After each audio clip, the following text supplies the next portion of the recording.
Welcome to all. Myself Poonam Jaiswal and today is my topic hyperthyroidism. So finally, let's start hyperthyroidism. First, introduction. Hyperthyroidism is a hyperactivity of the thyroid gland with sustained increase in synthesis and release of thyroid hormone. Hyperthyroidism में thyroid gland से जो thyroid hormone का secretion होता है वो बहुत ज़्यादा hyper active हो जाता है और इसी को हम हाइपरथायरॉयडिज्म के नाम से जानते हैं. Next definition of hyperthyroidism. Hyperthyroidism is a set of disorder that involve excess synthesis and secretion of thyroid hormone by the thyroid gland which leads to the hypermetabolic condition of thyrotoxicosis. Hyperthyroidism condition में human body में जो thyroid gland से thyroid hormone का secretion होता है, specially T3 and T4, जिसका level increase हो जाता है. And sometimes hyperthyroidism thyrotoxicosis lead करता है. Thyrotoxicosis means an excess of the thyroid hormone in the body and these are called hyperthyroidism. Next, etiology. First one, ectopic thyroid disease. Ectopic thyroid disease means the thyroid tissue not located in the exact position. Means कि इसमें क्या होता है कि जो thyroid glands की tissues होती हैं वो अपने एज यूजुअल पोजिशन में लोकेटेड नहीं होती हैं, जिसकी वजह से थायराइड हार्मोन का लेवल इंक्रीज होने का चांसेस होता है. After that, Graves disease this is a auto immune disorder and its may also lead to hyperthyroidism. Next, multinodular disease. Multinodular disease, this is the disease where there are many lumps or nodules. Means कि multi nodular disease एक ऐसे disease condition है जिसमें कि कई तरह की जो लम्स होते हैं या नोड्यूल्स होते हैं वो लोकेटेड हो जाते हैं. एंड नेक्स्ट, सब acute thyroiditis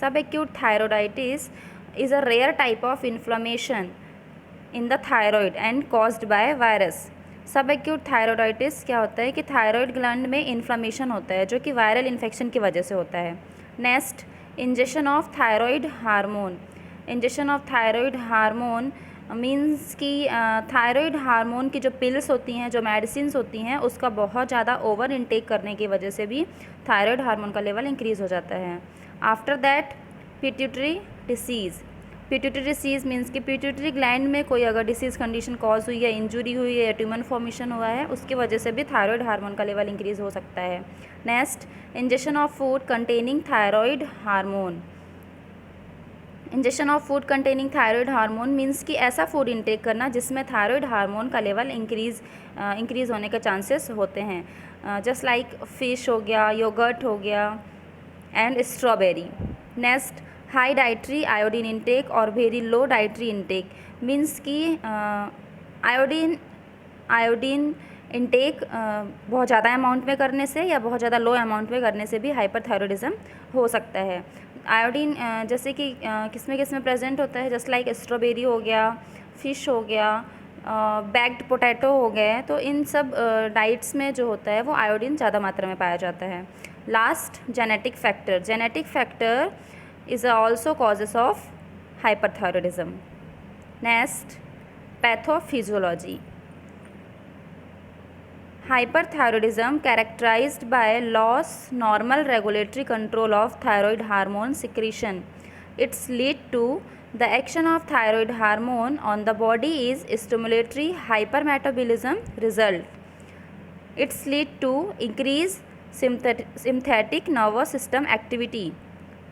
Its lead to alteration secretion and metabolism of hypothalamic pituitary and gonadal hormone.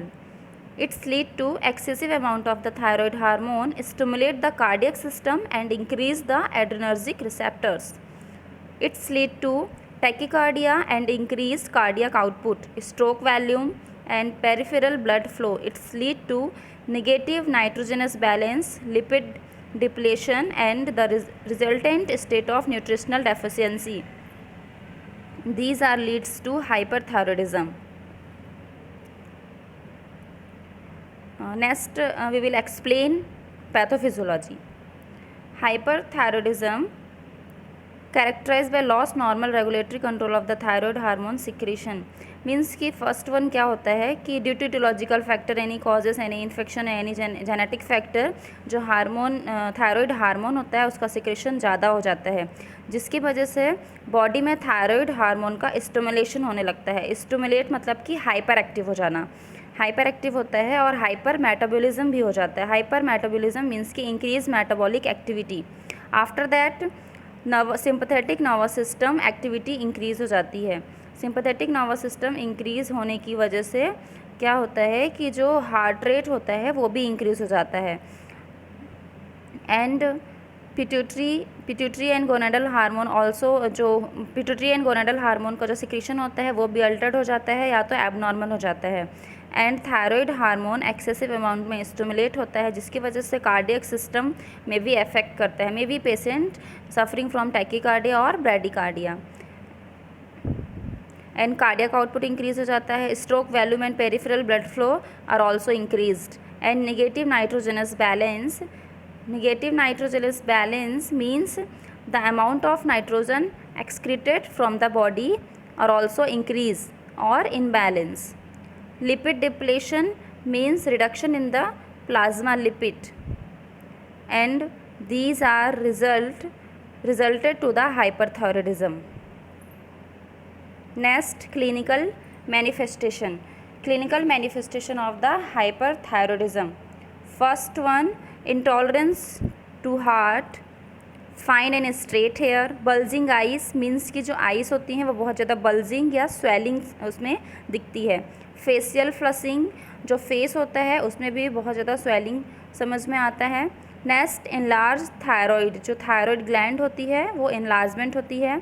Tachycardia, systolic BP, breast enlargement, weight loss, muscles wasting, जो मसल्स होती है बहुत ज़्यादा वीकनेस हो जाती है।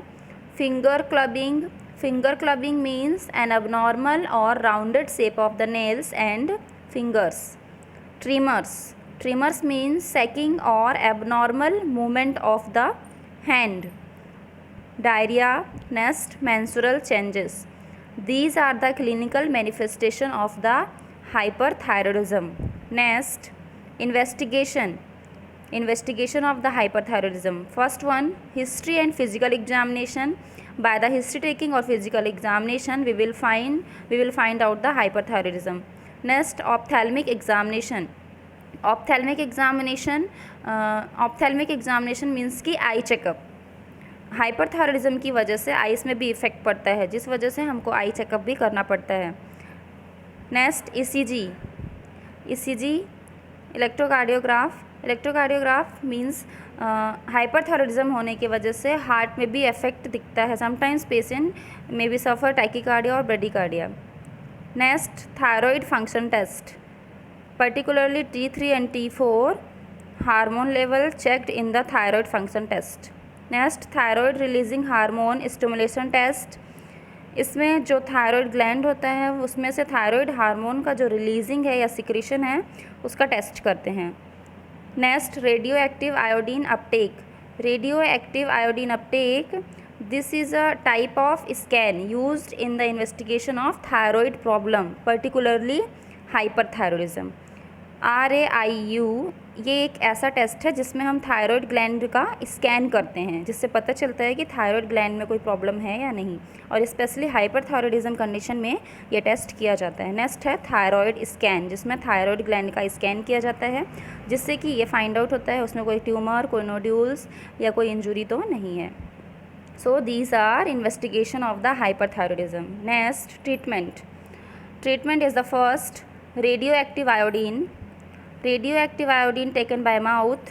Radioactive iodine is absorbed by your thyroid gland, where it causes the gland to shrink and symptoms to subside, usually within 3 to 6 months. Radioactive iodine इसलिए दिया जाता है क्योंकि हाइपरथायरॉयडिज्म होने की वजह से मीन्स की थायराइड ग्लैंड में अगर हाइपरथायरॉयडिज्म है तो वो धीरे धीरे क्या होता है कि श्रिंक हो जाता है, उसमें बहुत सारे सिम्टम्स से अराइज होने लगते हैं, जिसकी वजह से जो ग्लैंड होता है वो आयोडीन को एब्जॉर्ब नहीं कर पाता है, और इस वजह से पेशेंट को रेडियो एक्टिव आयोडीन मेडिसिन दिया जाता है। ये एक ओरल मेडिसिन है। Next, anti thyroid medication, These medication gradually reduce symptoms of hyperthyroidism by preventing your thyroid gland from producing excess amount of hormones. Anti thyroid medication के through हम क्या करते हैं कि पेशेंट में हाइपरथायरॉयडिज्म के जो सिम्टम्स होते हैं उसको प्रिवेंट करते हैं या तो कंट्रोल करते हैं. And these medication also include propylthiouracil and methimazole. These are the medicine of the anti-thyroid medication. Next, beta blockers. These drugs are commonly used to treat high blood pressure. They won't reduce your thyroid levels, but they can reduce a rapid heart rate and help prevent palpitation. Beta blockers जो medicine होती हैं hyperthyroidism में tachycardia, bradycardia, sometimes blood pressure increase होने के chances होते हैं और इस सिम्टम्स को कंट्रोल करने के लिए हम बीटा ब्लॉकर्स देते हैं. बीटा ब्लॉकर्स मेडिसिन के कुछ साइड इफ़ेक्ट्स भी होते हैं. साइड इफ़ेक्ट्स में include fatigue, headache, upset stomach, constipation, diarrhoea और dizziness. So these are the side effect of the beta blockers. If any question, please comment in the comment box. Thank you.